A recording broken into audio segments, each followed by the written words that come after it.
하나님은 천지 창조를 몇 날째에 완성하셨습니까?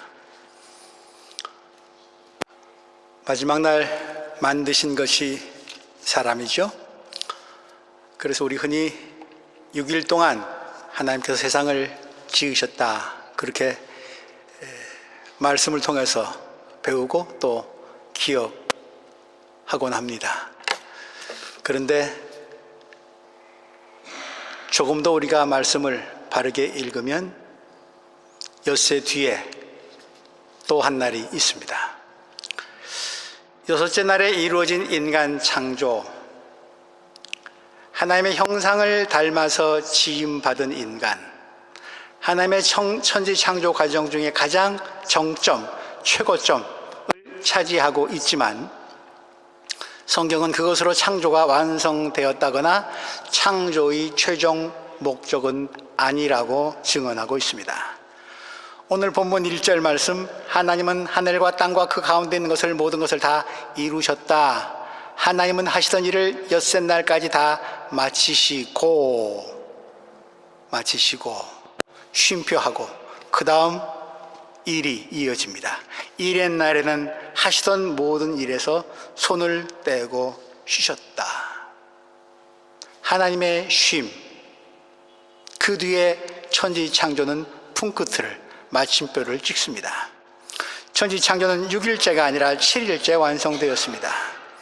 하나님의 세상을 지으심, 처음 세상을 만드신 일, 하나님이 보시기에 참 좋았던 첫 세상은 하나님의 쉼을 통해서 이루어졌습니다. 하나님이 쉬셨다. 어떻게 다가오십니까? 조금 힘이 들어서, 능력이 모자라서, 숨이 가빠서, 피곤해서 천지를 만드는 이 엄청난 일 하다 보니까 하나님도 지쳐서 손을 잠시 멈추고 쉬셨다 는 것이 아니라 쉬셨다, 완성하셨다는 뜻입니다. 쉼은 곧 마무리를 뜻합니다.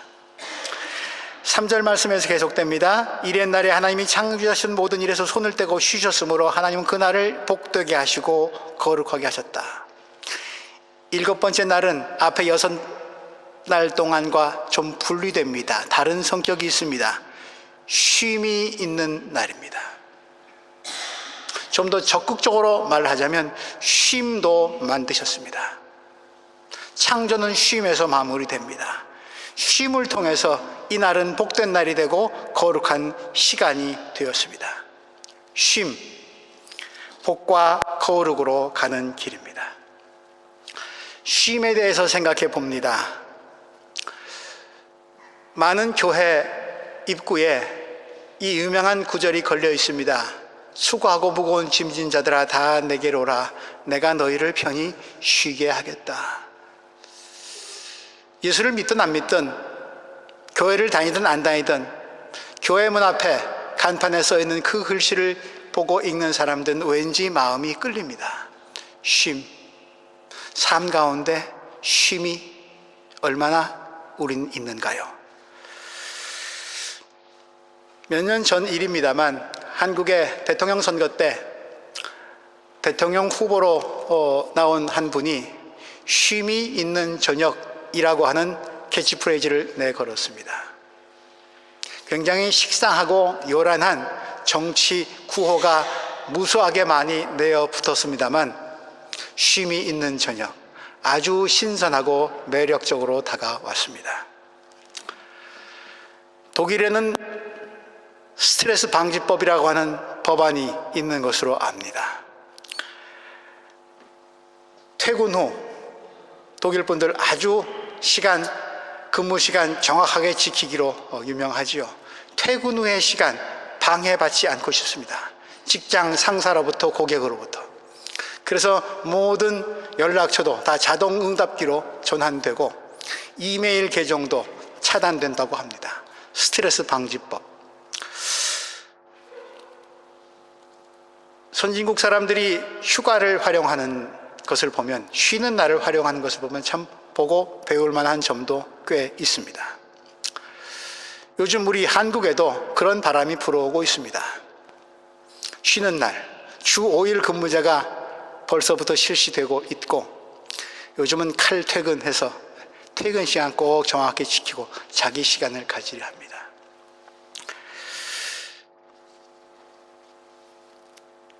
근무 시간에서 벗어나서 쉬는 시간에 나는 무엇을 합니까? 그 쉬는 시간에 오히려 나를 더 피곤하게 만드는 일에도 매진하고 있지는 않습니까? 진정 쉼이 있습니까? 쉬는 게 더 스트레스 받는 일 아닙니까? 우리는 쉼을 어떻게 활용하고 있습니까? 엿새 동안의 수고에서, 일의 수고에서, 노동의 수고에서 좀 벗어나서 나를 돌아보는 일, 들여다보는 일, 그리고 세상을 다른 사람까지 함께 좀 살펴보는 일, 믿는 사람들이라면 하나님 앞에 한번 다시 서는 일, 그분을 향해 나를 여는 일, 아마 그것이 쉼의 의미이고 그리스도인들이 갖고 있는 쉼의 더 적극적 뜻일 겁니다. 그래서 우리는 그 쉼의 시간에 모여서 함께 예배까지 드립니다. 유대인의 유명한 지도자 랍비 아브라함 헬셀이라고 하는 분이 쓴 안식이라고 하는 그렇게 길지 않은 책이지만 아주 유명한 책이 있습니다. 그곳에서 이 랍비는 이렇게 얘기합니다. 현대 문명, 그는 현대 문명을 기술 문명으로 정의합니다. 기술 문명은 인간이 공간을 정복하여 이루어낸 것이다. 실존의 본질적 요소인 시간을 희생하여 이룩한 위협이다. 더 많이 소유하는 것이 그러나 더 많이 존재하는 것을 의미하지는 않는다. 우리가 공간의 세계에서 획득하는 힘은 시간의 경계선에서 벼랑간 사라지고 만다. 실존의 핵심은 시간이다.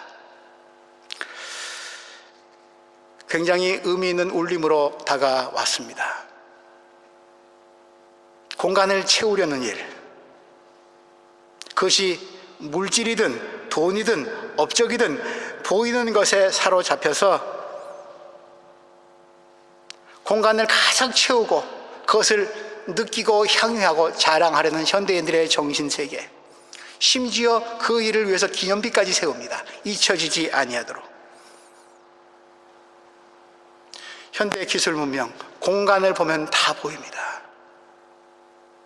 인간의 업적, 공간에 다 드러나 있습니다. 하나님이 지으신 창조 세계는 인간이 지어 올린 공간의 업적물 없이도 자연스럽게 잘 돌아가는데, 그것만 가지고는 만족하지 못한 우리네들, 공간을 더 가득 채우려 하고 있습니다. 그러다 그 업적 중심주의의 사람들은 시간의 한계에 부딪힙니다. 마지막 순간이 오는 거죠. 죽음 앞에 서는 거죠. 시간의 한계 앞에 공간에 이루었던 모든 업적물들은 다 덧없이 되어져 버리고 헛것이 되고 맙니다. 결국 남의 손에 맡길 수밖에 없기에 기념비까지 세우고 그 뜻을 새겨보려 하지만 그것은 후손들의 몫일 뿐 자기가 다 관장하지는 못합니다. 신도 보여야, 공간을 채워줘야 의미가 있습니다.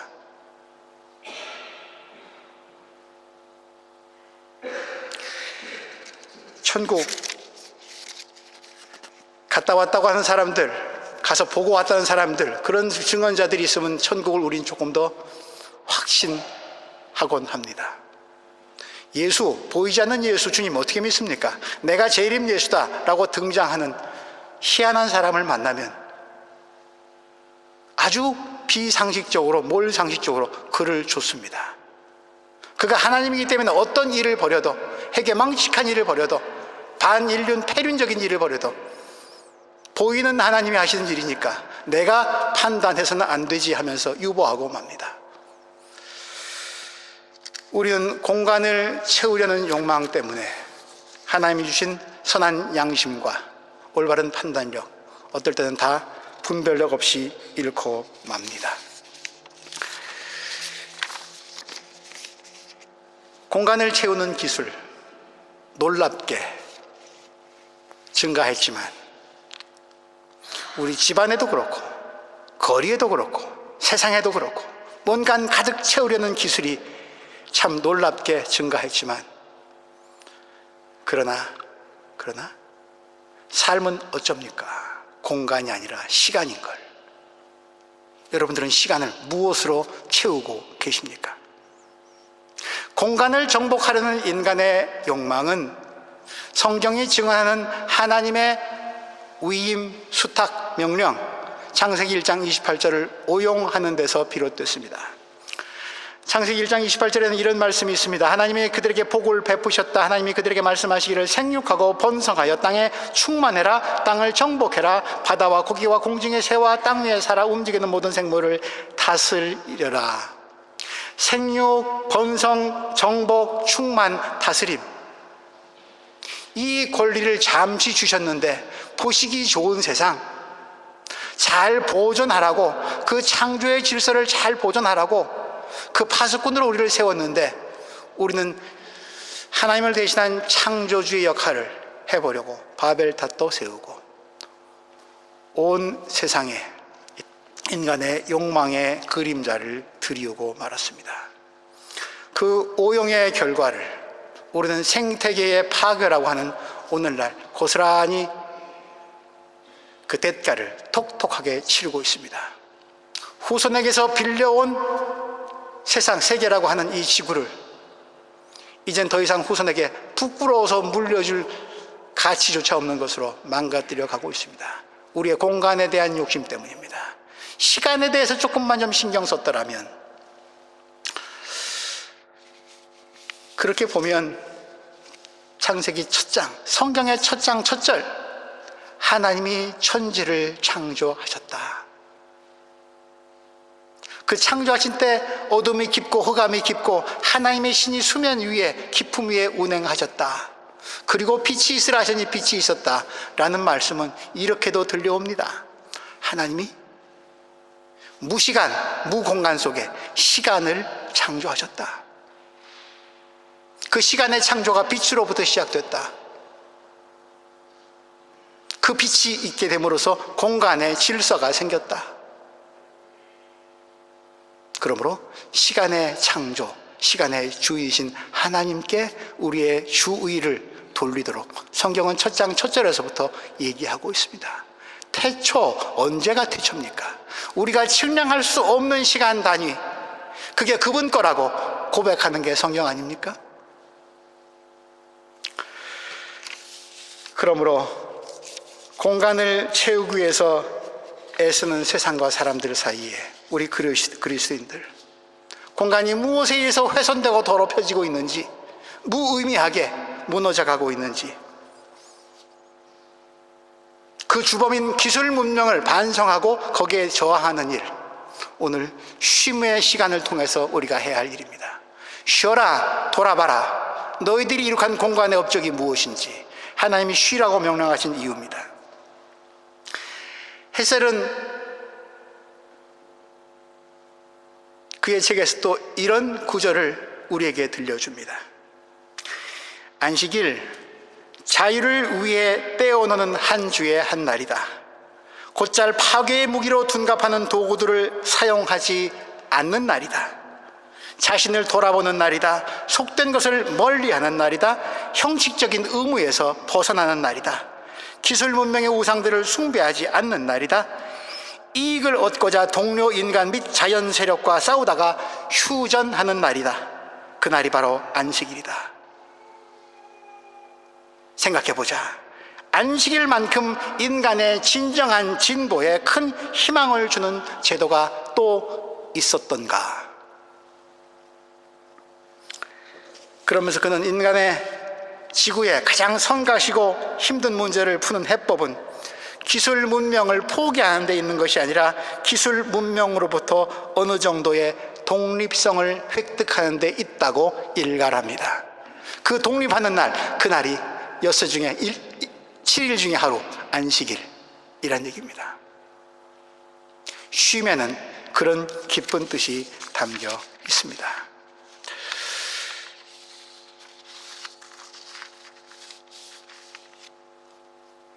오늘 우리가 받은 주보 오른쪽면 살펴보시면 이 안식일을 법으로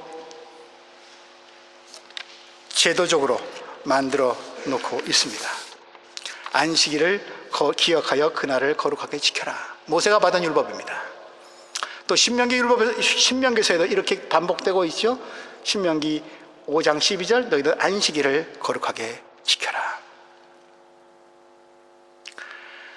여세 동안 모든 일을 힘써 해라. 그러나 이날만큼은 그 힘써 일하던 것에서 손을 놓고 쉬어라. 성경은 노동을 경시하지 않습니다. 존중합니다. 에덴 동산에서도 아담은 일을 했습니다. 하나님이 지으신 동산을 그리고 피조물들을 돌보는 일을 했습니다. 그러다가 유혹이 넘어간 뒤에 그 노동은 저주가 되고 말았습니다. 고생이 되고 말았습니다. 노동하다가 죽고 마는 인생이 되고 말았습니다. 때문에 하나님이 쉬시라는 말씀은 안식일법은 노동을 경시하는 법이 아닙니다. 아니, 오히려 노동의 참된 가치가 어디 있는가를 생각해 보게 하고 노동을 긍정합니다. 일하도록 합니다. 노동의 존엄성을 고양시킵니다. 일곱째 날에 노동을 삼가라는 명령은 그러므로 너희는 여세 동안 힘써 일하라는 명령의 뒷구절입니다. 힘써 일하고 쉬어라. 일하지 않는 자는 먹지도 말라는 말씀과도 통할까요?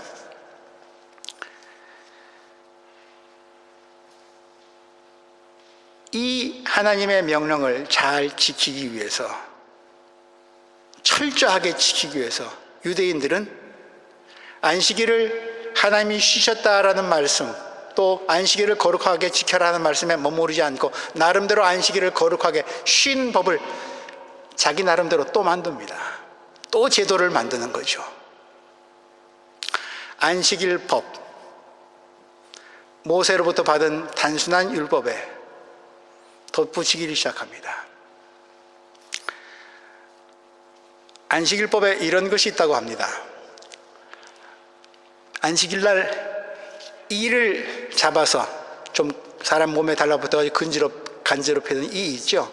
이를 잡아 죽이는 것은 괜찮다고 합니다. 근데 벼룩은 잡아 안 됩니다. 왜요?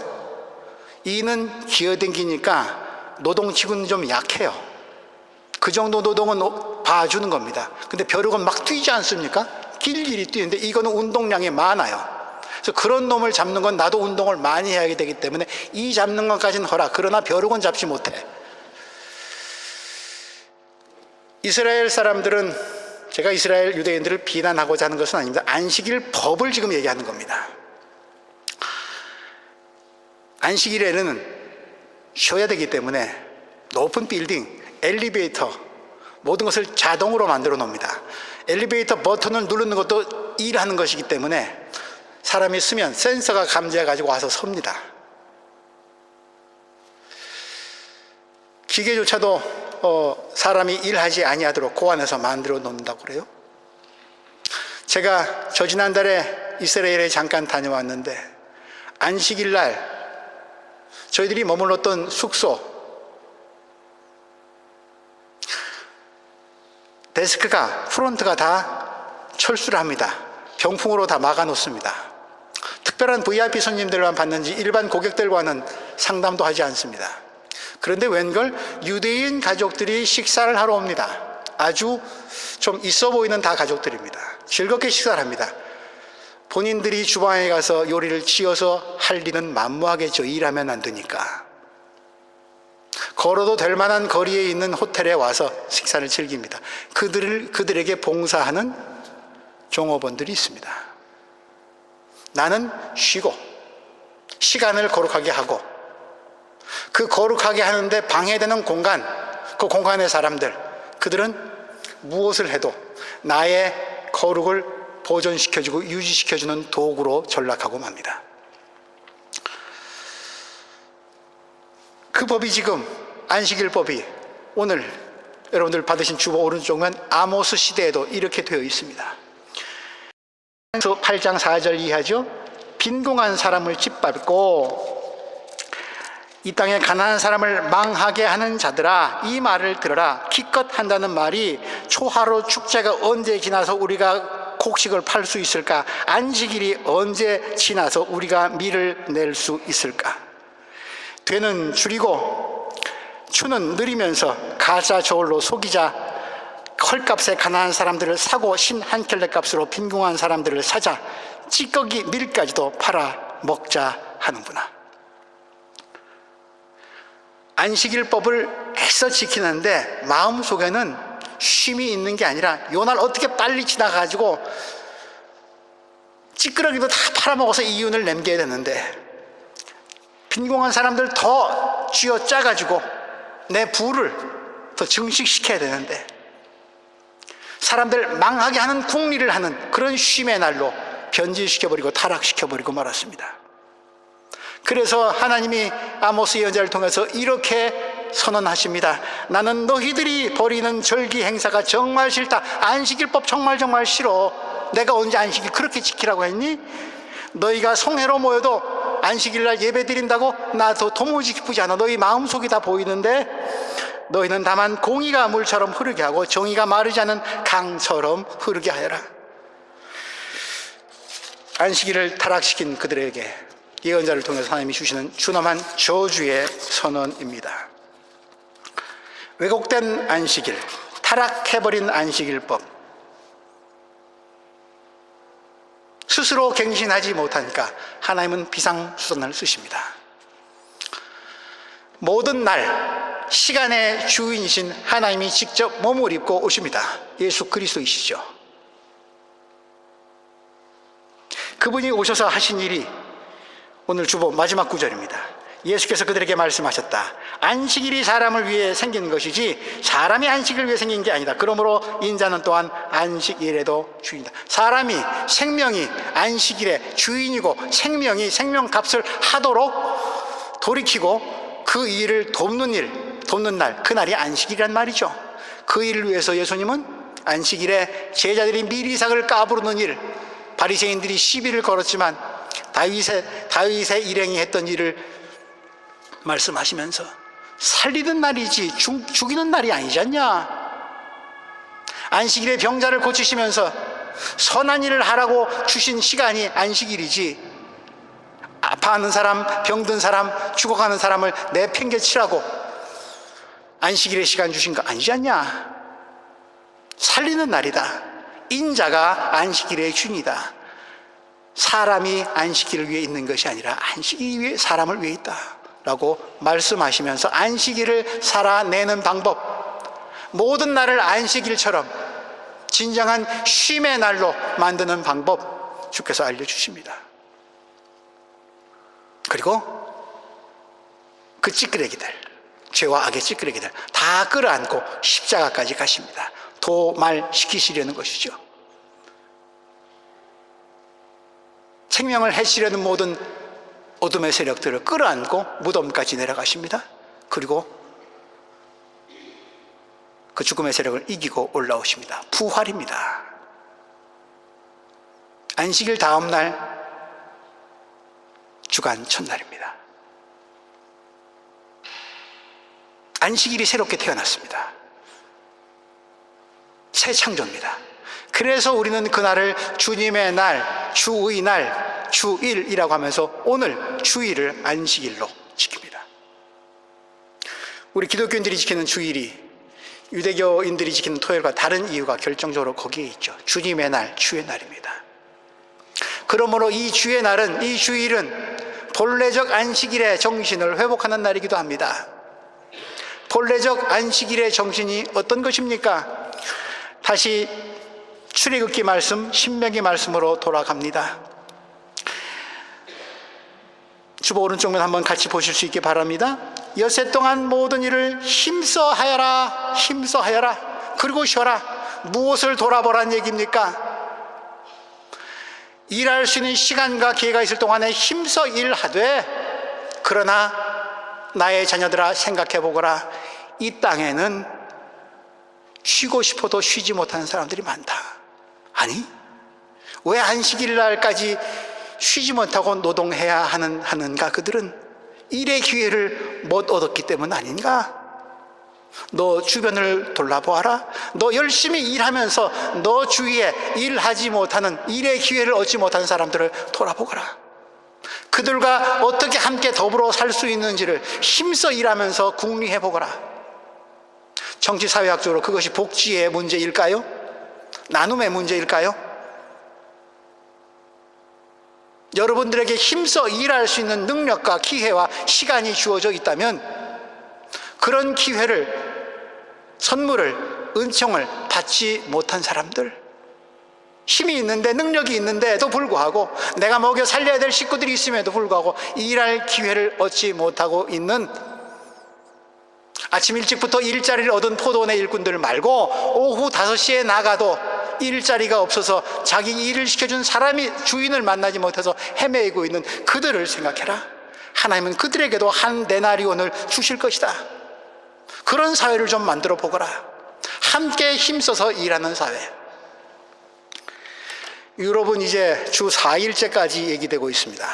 왜요? 일자리를 없는 사람에게 일자리를 나누어 주려고. 물론 수입은 좀 줄어들지 모릅니다. 5일 일하던 사람의 수입이 줄어들지는 모르지만 그것이 나눔의 정신이라고.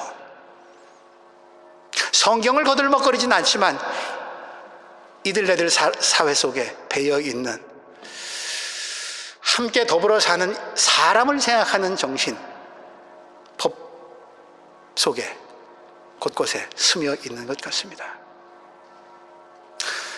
우리나라 이번 정부의 구호가 사람 사는 세상이었는데, 정말 사람답게 사는 삶이 단기간에 이루어지진 않겠지만 그런 일을 향해서 한 발자국이라도 움직였으면 좋겠고, 더군다나 이제 닷새 뒤로 다가온 남과 북의 지도자의 만남, 그들 두 사람에게 한반도의 운명을 전부 다 우리가 맡기고 관광만 할 수는 없겠지만 그 일이, 그 작은 행보가 한반도가 다시 사람 사는 사람 세상처럼 되는, 적어도 사람끼리 사는데 교류 정도는 할 수 있어야죠. 헤어진 가족 만날 수는 있어야죠. 편지나 전화 정도는 할 수 있어야죠. 암만 체제가 엄혹하다 할지라도 말입니다. 동독과 서독이 그러하지 않았습니까? 그러다가 어느 날 갑자기 담장이 무너지지 않았습니까? 인간됨의 최선의 권리를 회복하기 위해서 엿새 동안 힘써 일할 수 있는 7,500만 모든 민족들이 힘써 일할 수 있는 그런 기회가 주어지는 지도자들의 만남의 첫 단추가 풀려줬으면 좋겠다는 바람입니다.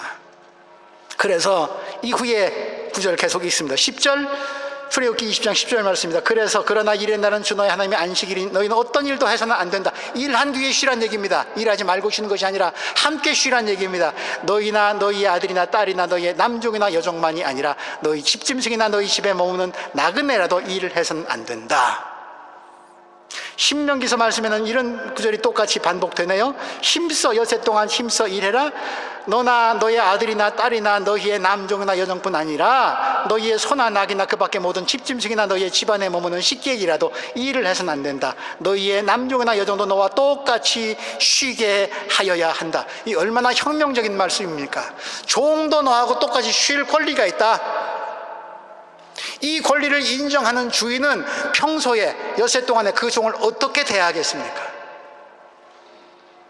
나는 거드름 피우면서 그럴듯한 황제의 식사를 하면서 나는 안식일을 지키는 사람이요 너희는 나의 안식일을 지키기 위한 도구라고 부려먹는 주인은 아니겠지요. 식객도 심지어 짐승까지도 쉬게 해라. 오늘 우리가 먹고 있는 인스턴트 식품들, 그 많은 닭고기, 돼지고기, 소고기들이 어떻게 사육되고 있는지 우리로 하여금 반성하게 합니다. 그들도 쉬게 하라.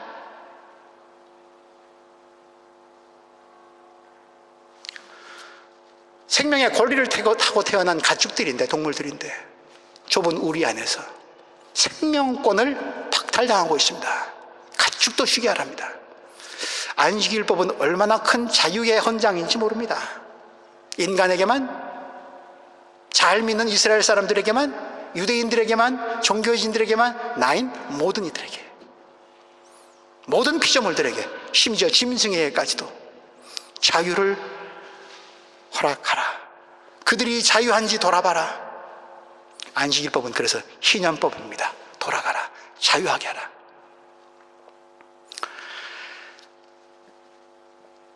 이유가 있습니다. 너희가 반드시 그렇게 너뿐 아니라 다른 사람도 쉬게 하고 삶의 본래적 자리를 회복하게 하는데 애써서 노력해야 되는 이유가 있습니다. 신명기 15절 말씀, 신명기 5장 12절 말씀, 마지막 구절이죠. 너희는 기억하여라. 너희가 이집트 땅에서 종살이하고 있을 때에 주 너희의 하나님이 강한 손과 편팔로 너희를 거기에서 이끌어내었으므로 주 너희의 하나님이 안식일을 지키라고 명령하셨다. 나도 구원받은 사람이에요. 해방받은 사람이에요. 하나님의 구원의 손길이 없었으면 이집트 430년 노예살이 속에서 그것이 내 인생의 본분인 양 생각하면서 머물고 말았는데, 너를 거기서 꺼내줬잖아. 안식과 쉼이 어떤 것인지를 알려줬잖아. 내가. 그럼 다른 사람도 그렇게 해야지. 너희들 왜 배운 대로, 못된 짓 배운 대로 이집트 주인처럼 행세하려고 하냐? 너희의 구원의 경험을, 해방의 경험을, 자유의 경험을 이제 가나안 땅에 살면서 그것을 삶으로 실현하거라. 종들에게도 자유를, 짐승에게도 생명의 권리를 주거라.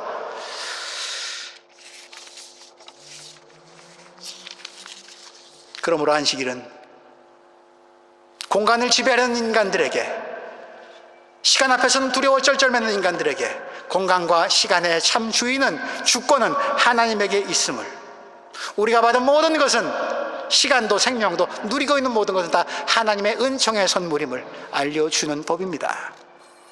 그리고 그 은총의 선물을 나누어 쓰고 있는지, 평등 세상인지, 약자에 대해서 관심하라고 하는 약자 보호법입니다. 세상의 정의를 실현하라고 하는 정의 실천법입니다.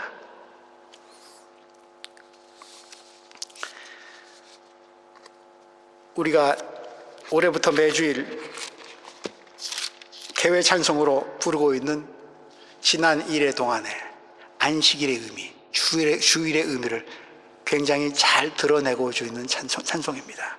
지난 1회 동안에 예수 인도했으니, 지난 1회의 시간, 내 시간, 내가 주인 돼서 행사한 것이 아니라 주님이 인도했다고 고백합니다. 시간의 주인이 당신입니다. 주의 전에 모여서, 그래서 주의 전에 다시 모입니다. 감사 찬송합니다. 이 날이 정말 복된 날입니다. 하늘 안식, 영원을 향해서 가는 이정표임을 확인해 봅니다. 우리 유한한 시간을 영원까지 이룰 수 있도록 이 날을 지킴으로 인해 그 지혜를 깨닫게 하소서. 주의 공로 힘입어 은혜의 주심 빌 때에 내 업적 아니란 말이죠. 은총의 선물이란 말이죠. 삶의 모든 것은 화목하게 하시고 죄를 벗겨주셔서 화목하지 못하게 하는 일들 다 죄니까 그것 회개하자는 말이죠. 세상 걱정 버리고 은혜 받게 하소서. 세상 걱정 버리고 은혜 받게, 내 공간에 뭘 더 쌓으려고 걱정과 근심에 가득 차 있는 마음들, 그거 죄니까, 악이니까 벗어버리고 은총을 거기에 채우게 하소서. 벗지 않으면, 내려놓지 않으면, 주권을 그분께 인정하지 않으면 내 것으로 채우다가 그 욕망의 그릇은 썩고 말 것이라고. 하나님의 이름을 찬송하러 왔으니 모임 중에 계시고 영광 나타내소서. 내 이름을 남기려는 세상 가운데서 우리 좀 불안할지라도 하나님 이름 새겨보려고 왔습니다. 이 가운데 하나님이 계심을 확인하게 하시고 주님과 동행하는 삶의 의미를, 빛을 나타내 주셔서 그 빛을 받는 태초의 첫 시간 되게 하여 주소서. 기쁜 하늘 잔치에 참여하게 하소서. 기쁜 한 마지막 날, 그래서 하나님 만나는 영원에 있는 그런 자리에 서게 해달라고. 주의 기쁜 복음을 모두 듣게 하시고, 인자가 안식일의 주인이라고, 사람이 안식일 위해서 있는 것이 아니라 모든 법은 사람을 향한 것이라고, 그런 복음을 모두 듣게 하시고 우리 다시 새기게 하시고 주의 은혜 베풀어 위로하여 주소서. 주님 오실 때까지 이 날 지키려다 영원히 쉼의 의미를, 참 복의 의미를 거룩하게 한다는 것이 어떤 것인지를 이 예배를 통해서 깨닫게 하시고 주님 오실 그날까지, 마지막 날까지, 내 사는 마지막 날까지 이 날 지키리로다. 주님 오실 때까지 이 날 지키리로다. 정말 좋은 내용의 찬송입니다. 우리 이런 찬송 부르면서 매주일 예배 드립니다.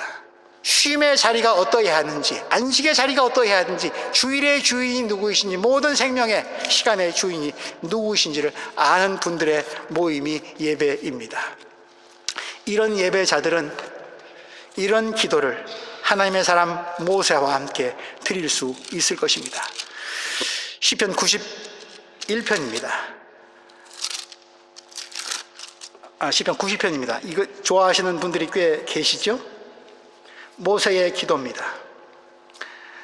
우리의 연수가 70이요 강건하면 80이라도 그 연수의 자랑은 수고와 슬픔뿐이요 빠르게 지나가니 마치 날아가는 것 같습니다. 막 피어나는 꽃처럼 영화로울 때도 있는데 젊은 날, 그러나 그 모든 공간을 채우는 환희와 기쁨을 시간에 빗대서 바라봅니다. 70년 80년 살아도 수고와 슬픔뿐이다. 시간 앞에 서 있는 모세입니다. 주님의 분노의 위력을 누가 알 수 있겠으며 주님의 진노의 위세를 누가 알 수 있겠습니까? 우리에게 우리의 날을 세는 법을 가르쳐 주셔서 지혜의 마음을 얻게 해주십시오. 시간의 의미를 시간 앞에 서게 해 주십시오. 이 시간을 어떻게 바르게 사용하는 사람이 되어야 할지 알려주십시오. 그래서 그 뒤에 마지막 절 90편 17절 주 우리 하나님 우리에게 은총을 베푸셔서 우리의 손으로 하는 일이 견실하게 하여 주십시오. 우리의 손으로 하는 일이 견실하게 하여 주십시오. 공간에 나의 업적을 쌓는 일은 하나님 앞에서 시간의 의미를 묻고 바로 섰을 때 그때 내 손으로 하는 일이 견실할 수 있다고.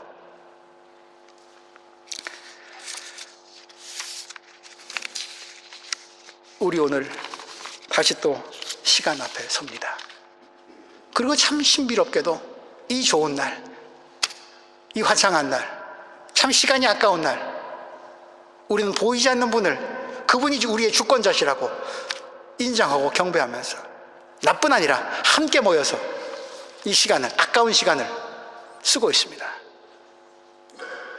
낭비가 되지 않으려면, 후회하는 시간이 되지 않으려면 이 시간에 어떤 의미를 담아야 합니까? 오늘 우리가 예배에 담는 의미에 따라서 다음 주일 예배도 오고 싶은 예배, 드리고 싶은 예배, 만나고 싶은 사람들, 하나님이 나와 동행하심이 그 증거가 삶 가운데 찍혀있는 사람들이 될 것입니다. 여섯째 나라에 이루어진 인간 창조, 창조의 정점, 그 최고 꼭대기에 서 있는 우리에게 하나님이 말씀하십니다. 쉬어라. 동작 그만. 그런데 멍청하게